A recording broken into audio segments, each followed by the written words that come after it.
Hello friend, नमस्ते, प्रणाम। अपने कृष्णा लोकगीत चैनल में आप सभी का हम स्वागत करते हैं, वेलकम करते हैं। और आप लोग के लिए लेके आए हैं एक बहुत बड़ी दुखद घटना है मेरठ की। पति पत्नी की। एक पत्नी देखिए अपने पति को कैसे मार के ड्रम में भर के सीमेंट मिला के रखी है। उसी पर आधारित ये गीत है। आप लोग सुनिएगा और ज़रूर बताइएगा कमेंट बॉक्स में कि आप लोग को ये गीत कैसा लगा।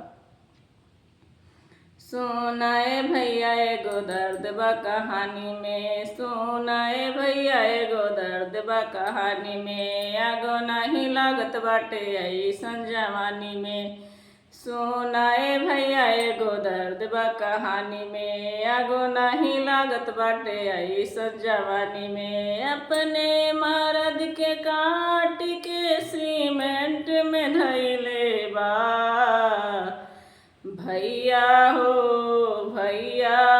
मुस्कनवा कातल कैले बा।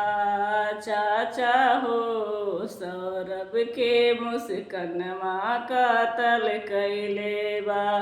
सुनाए भैया एगो दर्द बा कहानी में, आग नहीं लागत बाटे ऐसन जवानी में। अपने मर्द के काट के सीमेंट में धैले बा। चाचा हो सौरभ के मुस्कनवा कातल कैले बा। प्रेमी के साथे मिलके ये कैले गलत बाटे काम हो।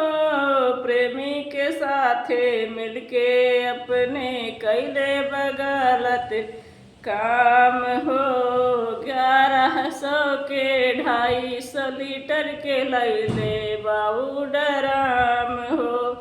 प्रेमी के साथे मिलके ऊ अपने कैले बगलत काम हो। 1100 के 250 लीटर के लाइल बा डराम हो। जहाँ से लिहलस ड्राम वो कर मोल भावना कैले बा। चाचा हो सौरभ के मुस्कनवा कातल कैले बा।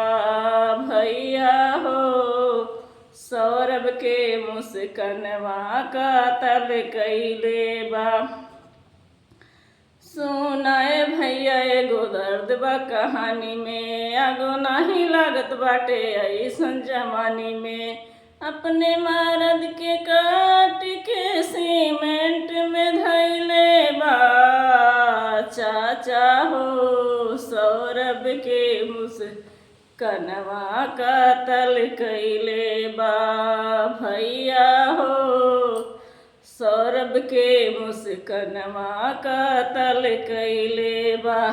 साहिल मुस्कान के घर फांसी ना हो जाई हो। साहिल और मुस्कान के घर फांसी ना हो जाई हो।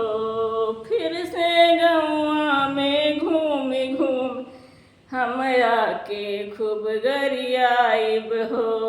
साहिल मुस्कनवा के घर फांसी ना हो जाई हो। तो फिर से गौआ में आके हम खूब गरियाइब हो। बंदरा सिंगर के धमकी न बुझिहा, बंदरा सिंगर के धमकी न बुझिहा। खुला चैलेंज लगैले बा। भैया